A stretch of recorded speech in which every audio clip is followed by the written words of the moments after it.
It's okay. Please sit. Please sit. Sure, please. Yeah. Right now, we are all sitting here and talking about DEI and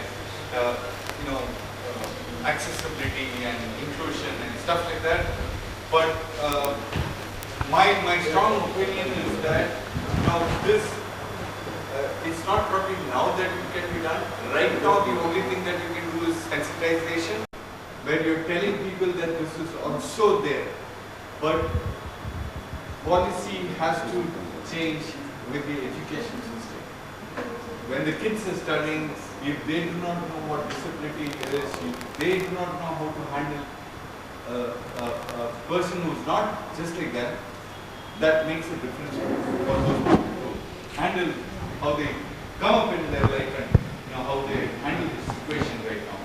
Because I have, if you take out the stick, I am probably, I have a lot of invisible symptoms, and for the last 10 years I've been called a drunkard because I don't use a stick. Yeah. And that's when the doctor told me that you start using a stick, and the moment you start using the stick, everybody in the society will help you. Yeah, absolutely. I think that's the stereotype we are talking. We judge people based on what we think is a picture of a person or gender or in anyone, right? So I know I'm not going to take your time, but in education system we are influencing. DEI is coming in many parts of education system. So we have to include this right from the elementary stage, because just to reflect on how Abba mentioned and your situations. When I was very young, 6-7 years, we had a tenant. So there was a girl, she is neurodiverse. Her mom used to see people used to not include her while playing.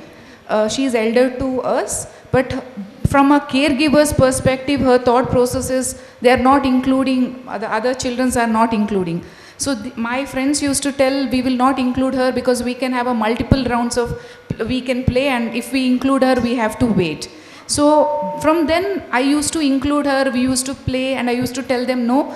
So then we didn't had that much of thought process, okay, this is disability. And we had other person, he had a webbed fingers. So we used to see, okay, without using 2-3 fingers, can we write? So that was a fun for us. So our upbringing was such that nobody has told, okay, this is disability. It is like the kind of barrier what environment is creating to us, okay, to mention. So we have to imbibe this in the education system, as you said, right from the elementary stage. That is a great initiative the Jacob and team has started right from 5th standard, all the educational institutions giving an access thought process and the sessions. Rotary is collaborating with them. We are very happy. Only through collaboration and partnership we can reach larger audience. Thank you.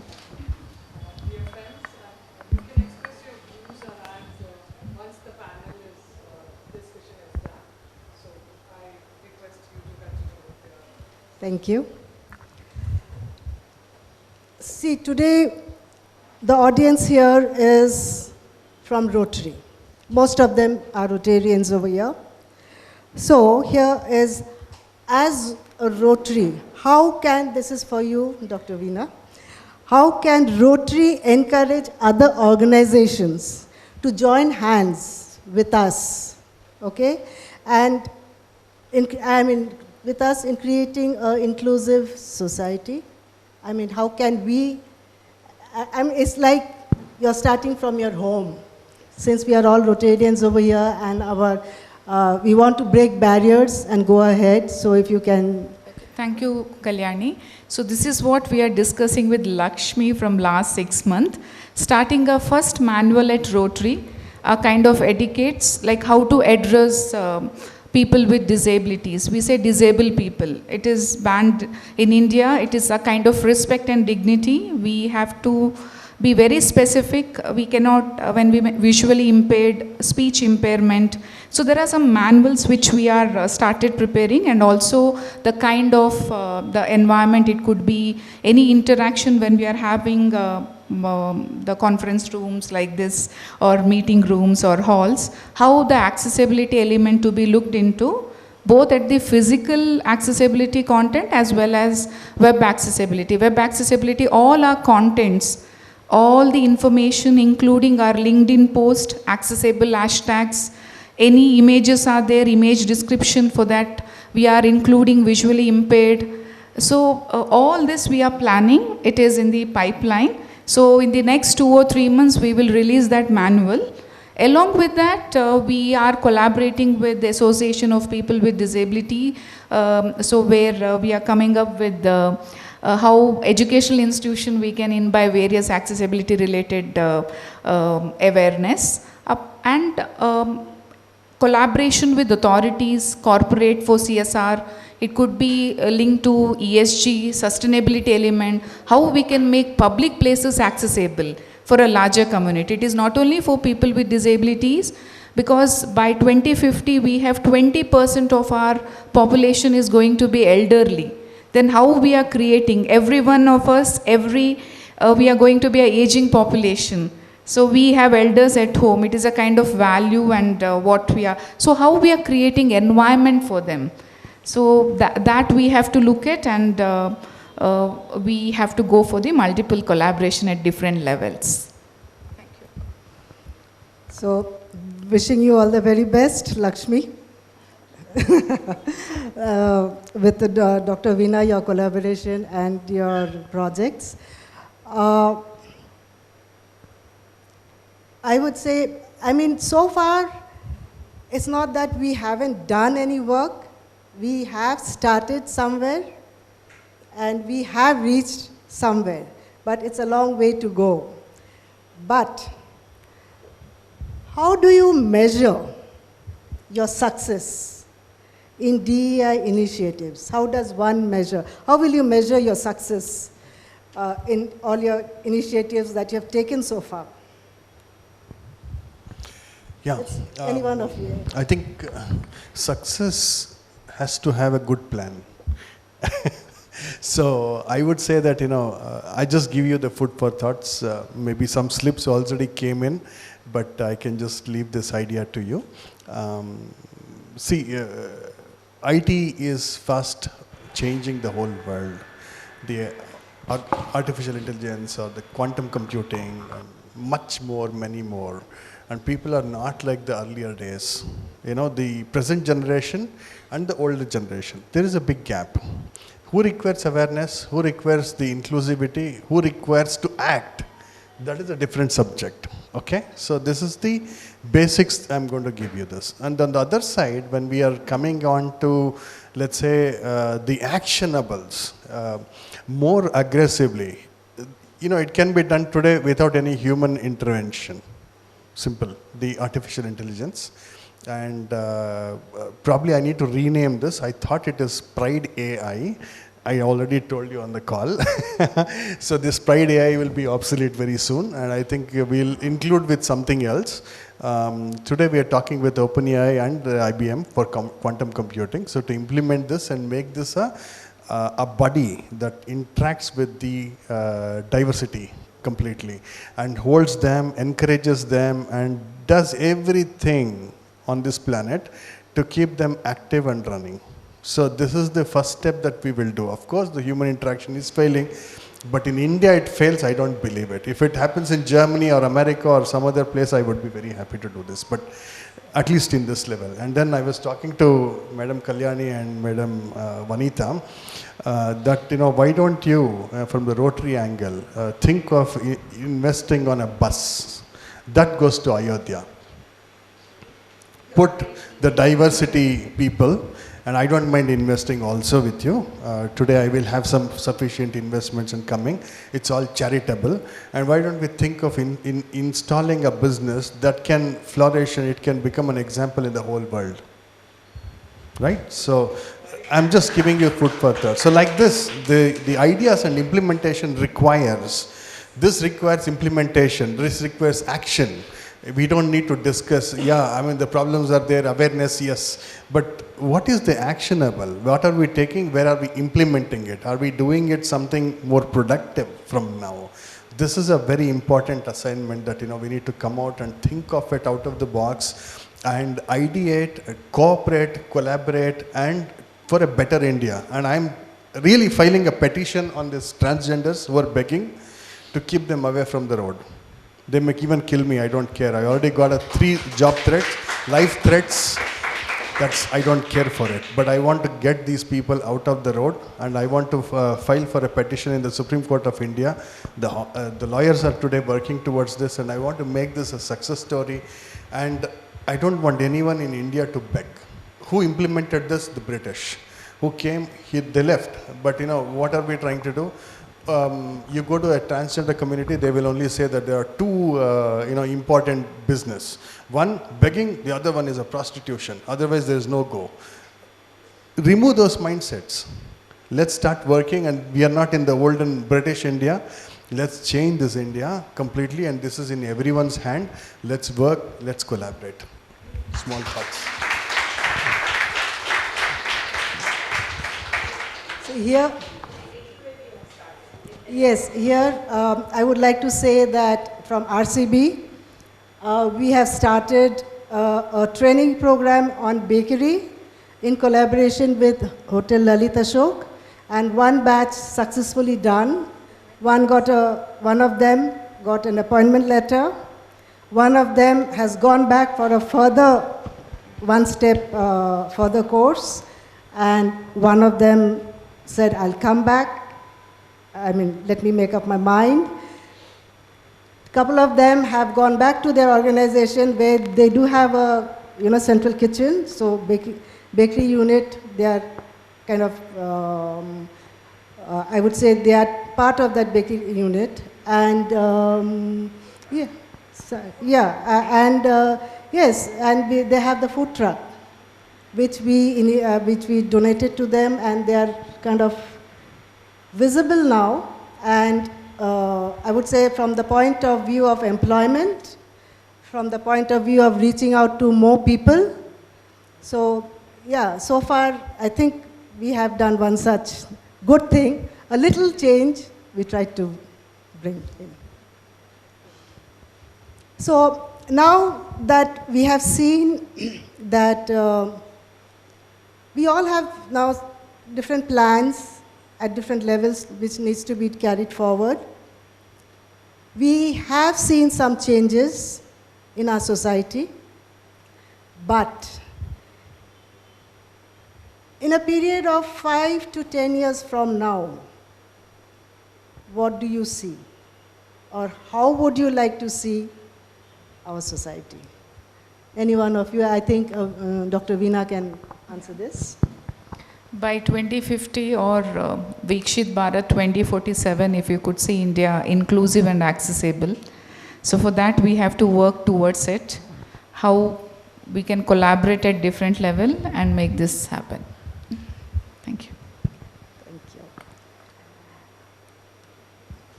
So today, I think after listening to our panelists, I'm sure you all must be already thinking, like how do I start, or where do I begin with, or how do I come forward. So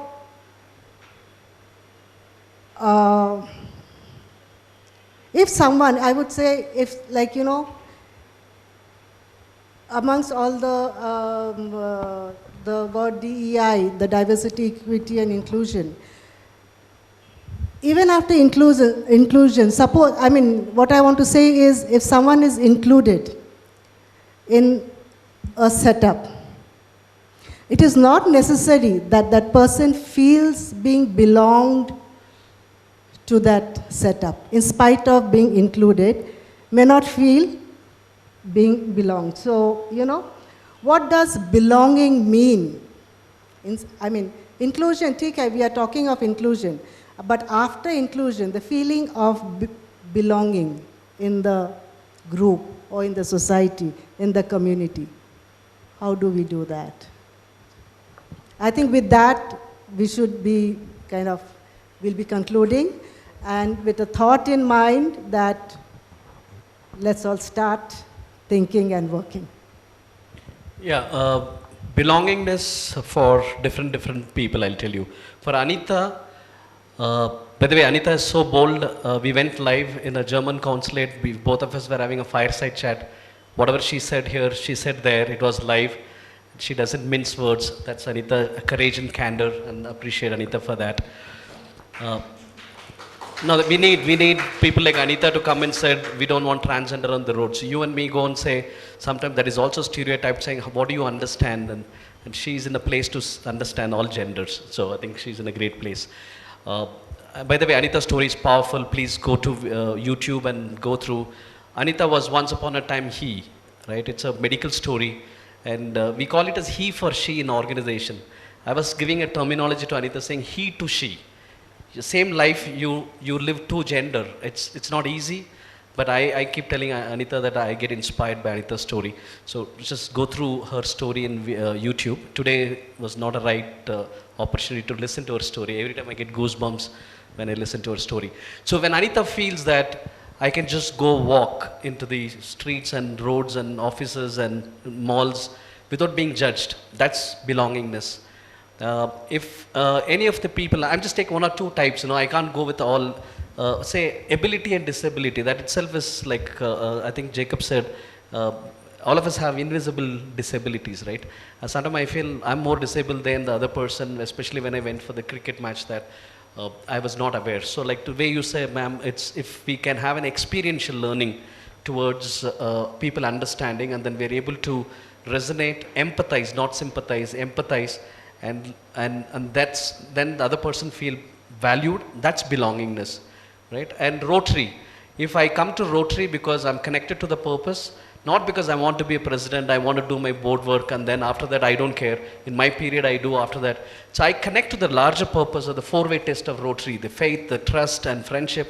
If I'm able to come and feel it's my family, I'm a Rotarian, I take pride, and that is called belongingness, right? Belongingness comes when you're included. Inclusion makes you feel valuable. I think that is what we're looking at. And in her own field, again, inclusiveness, what she's trying to do is make people valuable, make people feel that I am important. And that will bring belongingness. Thank you. So, any questions? Lots of questions? So I think Lakshmi has gone through the questions. Yeah. In a nutshell, we can compress some questions together. Sure. Thank you so much. It was phenomenal, wonderful, a very short time, and I think you really made it. Before I read the other questions, I have one question for all the three of you. The topic, if you see, the art of breaking barriers, and the three of you have done it. You've been there, you've done that by acting on ground. You are skin on the ground, whatever you call it, right? So for us, for the ones here, what is your message, and what do you think is that art which is going to break the barriers, which is going to make us do something a little bit of what you guys are doing, so that we make a community that is diverse, equitable and inclusive? A two-liner from each one of you. After that, I'll go to fantastic questions. I think it's going to be even more interesting than the panel discussion for the next 10-15 minutes. I'll give it in one-liner. Yes. Change. Change. Beautiful. Simple. Change, change, change, and implement it. And change from where? Education, educate, awareness. Beautiful. There you go. I think it's it's all about self, and I want to start with self. Go deeper to self. Self-embrace, understand self-bias, self-include. I'll tell you, power in self-inclusion. And thin line difference between overconfidence and confidence, and that super complexity we call it as. But that if we balance it, self-inclusion will make you feel more valued. Lovely. So we'll move on to the questions. As Rotarian Chella said, this is for you. Different genders are in the panel. As a Rotarian, how can we break the barriers? Beautiful question. And when we can see such a gathering in the audience also, this is talking about a transformation. The question is for you. What can happen that will make the entire audience also as diverse and as inclusive as the panelists on stage? Specific to Rotary or? Yes, to audience. Okay. What will make a diverse audience? I think we are diverse, but Rotary has taken a right step for the DEI, like right from having the chartered DEI chair to DEI focus has come. But Rotary and DEI goes 100 years, but we have never called it as inclusion is always there in Rotary. I'm in Rotary for 20 years, only because I find that the fairness, it's always about bringing diverse people. When we make members, we never have one type. Classification is all about diversity. Right? Now we are focusing on gender and much more. I think Rotary has diversity and inclusion for a long time, and now we are bringing more awareness. So I think audience are already diverse in my opinion. Yeah. What are the factors contributing to apathy towards people with disabilities in spite of the progressive policies defined for them? That's to Veena. So as per RPWD Act, Rights for Persons with Disability 2016, they had given 5 years of time to make entire public and private places establishment accessible. So every state commissioner of each state has to look into that, and we are expecting, as per that, 2022 June 12th Supreme Court has given the notice that every establishment should be accessible. So we are helping organization to make it accessible at different level. But as I said, sensitization, we have to sensitize at different level, self-sensitization and sensitizing at different levels. It could be forums like this, Rotary, and different collaboration with NGOs, authorities, government. So regulatory policies are happening. Lot of things have 1986, if we see from then till now, we have seen, we have our own policy, we have harmonized guidelines, which will tell us, okay, what are the things has to be implemented. So we have the policy, but implementation we need hand. Only collaboratively, collectively we can achieve this, and we can do this. Thank you. Thank you, Dr. Veena. And I think this is a very apt question for Dr. Anita Prasad. There's one question. When you said that the policies are being implemented and they already are in the process of getting implemented, how do we actually measure the efficacy of the policies that we have implemented? We all know that I see a lot of boardings and I see a lot of NGOs getting involved in basically alleviating the situation of a disabled person. But then, is the disabled person happy with those changes? How do we actually track that? Because that is what is going to give you the indication of whether my policies that I have implemented are successful or not, and whether that has actually had a nuclear fusion sort of thing where other people get involved and they are also made sure that they are also part of the society. As you said, it's all DEI at the end of the day. But then, what are those policies? What are those metrics?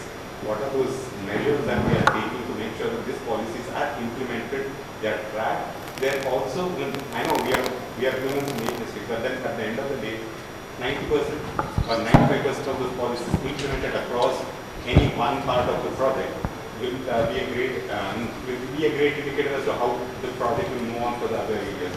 I know it is a bit long, but this is what I want to tell. And how are we tracking these measures that are being Okay, so we have accessibility audit at different levels. So organization, corporate, now it is mandate for them as a part of ESG, sustainability development goals, and also for their strategic alliance. Because if they have to get their projects from global, like other organizations, so they have to show how accessible they are. And especially when they go for inclusive hiring, it is mandate. First we have, for example, locomotor disability person, if we are hiring, how accessible is your physical environment? If we are hiring visually impaired person, it could be in a form of technology, or you're using metaverse tool or any kind of tool, how accessible? So we have a web accessibility guidelines. So similar way, so these are there are criteria, as you said, so it is measured, and based on that we'll see for a built environment what is a retrofit they have to do. And we also support organization at design diligence. So we say it should start at the ideation stage.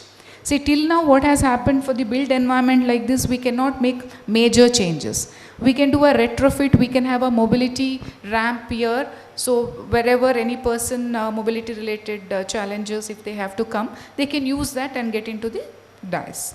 The similar way, when we look at new establishment, which is construction is happening, so they can imbibe that in the ideation stage. So we work with architectural organization, project management company, helping them how they can implement that in the design.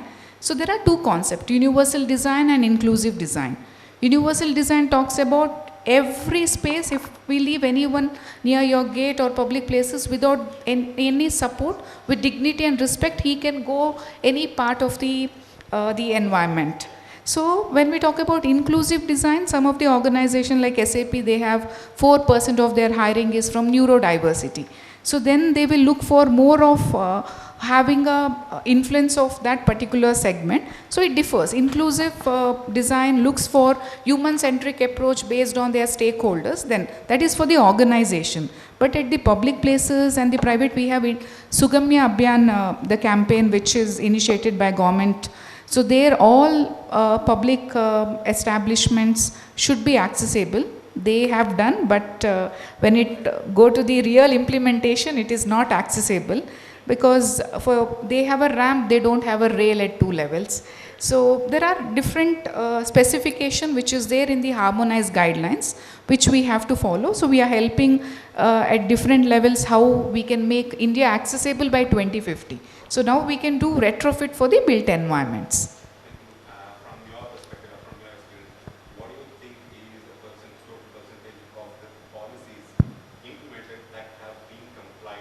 So if you have got 101 activities that you have to perform, you have just done 100 and probably 99. See, we have multiple challenges, different level. Some of the organization, they do just as a tick box. Some organization are very specific, because global organization, their thought processes are different. So they do it really, and they'll make sure that best practices of the industry is also imbibed. But at public places, we need support from the government and authorities and the corporates to come together and make this happen at different level. So we are working on that. Rotary, next year we are taking the initiative to make how we can make public places accessible. The Lakshmi and team, we had the discussion, and we are processing with it. Thank you. Thank you. I'd like to wish you all the best for your future. Thank you. Actually, and we are all there. If you need any help, I think Vice President, Captain Morgan, Minister, and other people are involved with them, so you can let us know. We'll be more than happy. Thank you very much. Thank you. And this is one question to Dr. Anita. One is, how do we deal with the invisible disabilities? And conjoined with another question, what are the solutions that can be implemented to reduce unconscious discrimination, which is an area, I think, where you face it quite a lot. The discrimination, unconscious. See, I'll tell you, my unconscious notifications are too many. I don't want to go through that kind of a pain and access to it. But unconscious, there are too many things happening even in our regular societies. And you go to a temple, you will notice that. I don't have to, give you the kind of depth.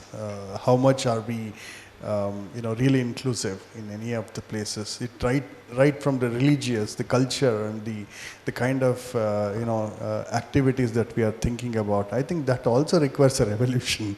So this is a huge task. It is nothing to, talk about it in a smaller level and then leave it. I think from there it begins and it continues, it sparkles, and it is never ending. So by creating awareness only, it is not that. As you rightly said, I think it requires some sort of a measurable, diagnostics. So we really have to put that kind of a Richter scale to monitor this kind of initiative. So let's see, how the future looks like. We are there just making an attempt, and we will try to bring certain innovative methods to tune this. And I think that answers the first question also. So the innovative, ideas, innovative solutions that we can bring, think out of the box, and make sure that, how these measurables are met, and what sort of changes have we done as per the timelines. This is very important.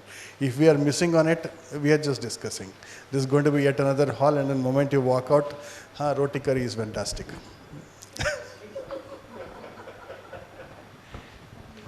Thank you. And the next question is for Chella. I think I've given the question to you. Yeah. So how do we give experiential learning to those with religious and caste discrimination embedded deeply in thoughts and culture? Unfortunate thing, right? We are still talking about caste. Uh, when will we come out of caste? Then focus on religion, then say gender, then go into so many stereotypes. Giving an experiential learning is expensive. I have one proposal, right? I had certain mindset for, I'm going vulnerable to say, right? Because we are all in evolution of our life. Because of various reasons, I had certain thoughts around a particular religion. And then I happened to go live in Malaysia. Completely changed. If you ask me, some of my best buddies are there, right? I made lifetime friends there. I lived there for 5 years, and I never felt even once that what I thought was right. Not even once. 5 years I lived there, right? So I think it is all, the seeds are put in by certain people, and we believed it in an early age, and we needed some experience to cut it off. But this kind of experience, we can't say everybody will be exported to certain countries where different religion come back to India. No. So I think the circle, it's a diverse country. Diversity means India, nothing, I mean, undivided Europe in a way, right? We have so many different cultures.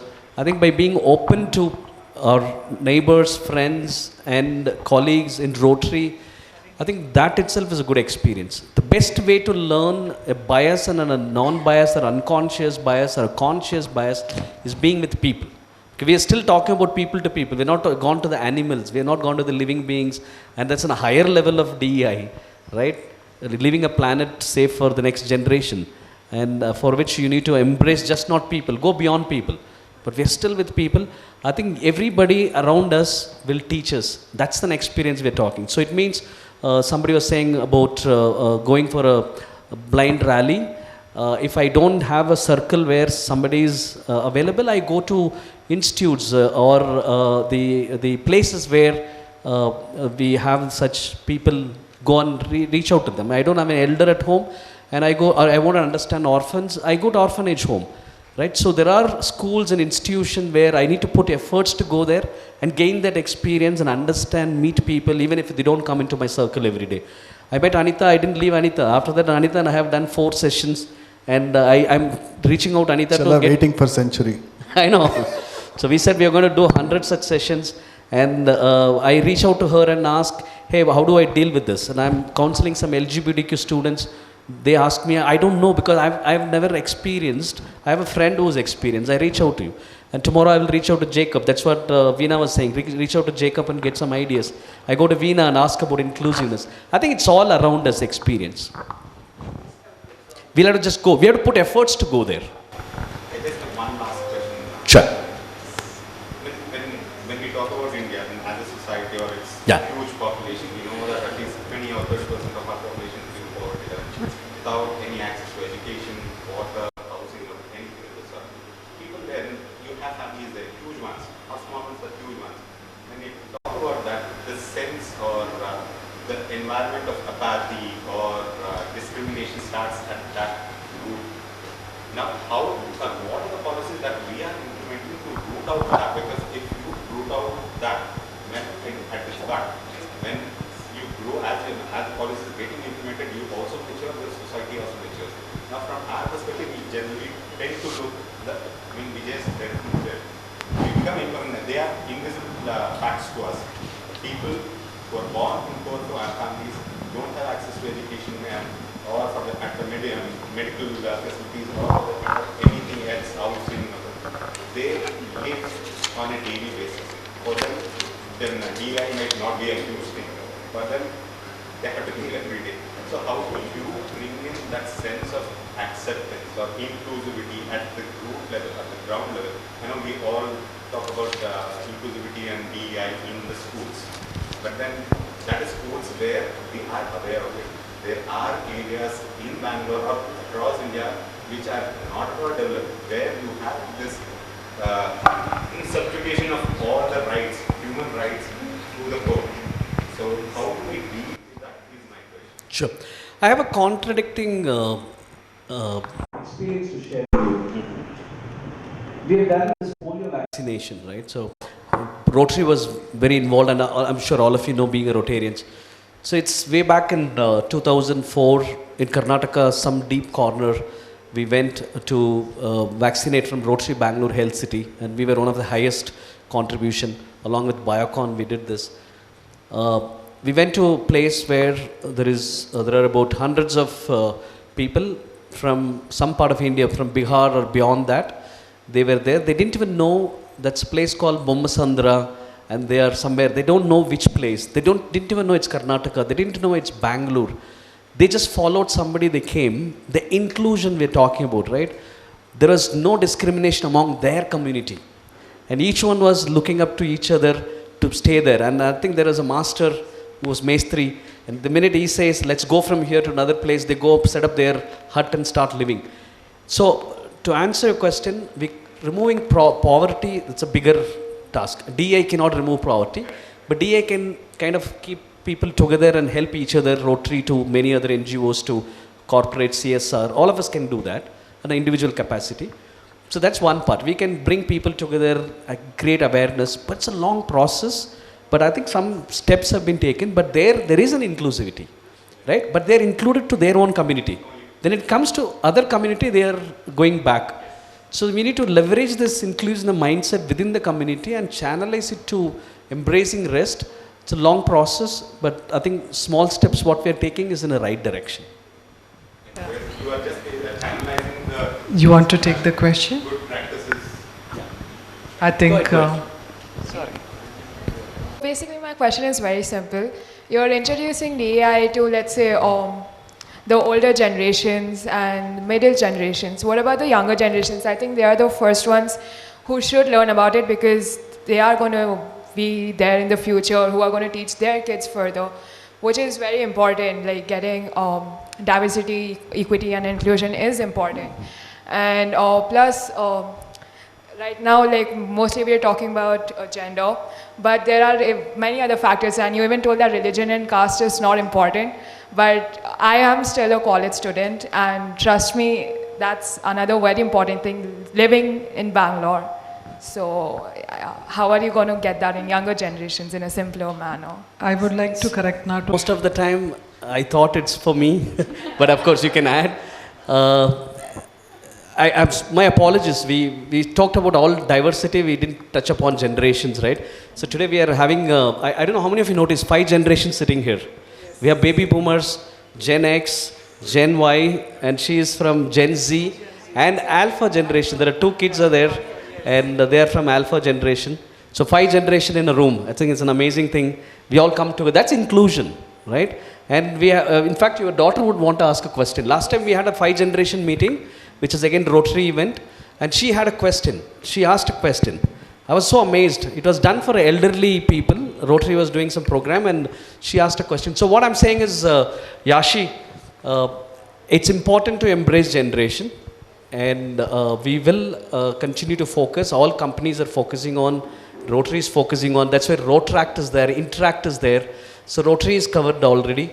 Companies are focusing. I think without generational mix, we can't achieve anything which we talk about. I think it's a great question. Thank you. Thank you, audience, for that. That was an incredibly inspiring panel discussion. My takeaways are change, educate, create awareness, and self-improvement. And I know each one of us is walking away with valuable takeaways to put into action at our clubs. Let's channel this momentum and break down the walls of stereotypical thinking. It's time to translate these ideas into action with our clubs. Are you all with me, Rotarians? Yes. Right?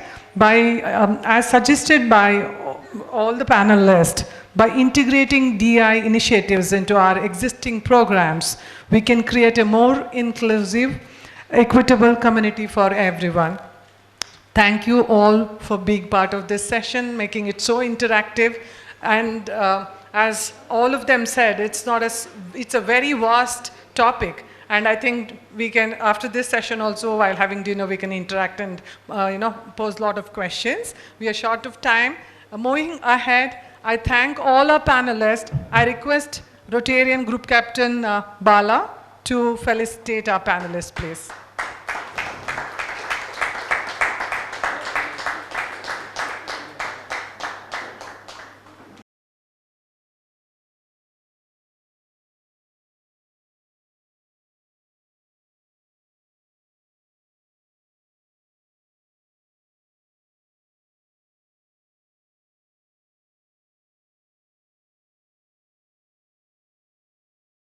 Thank you all of you once again.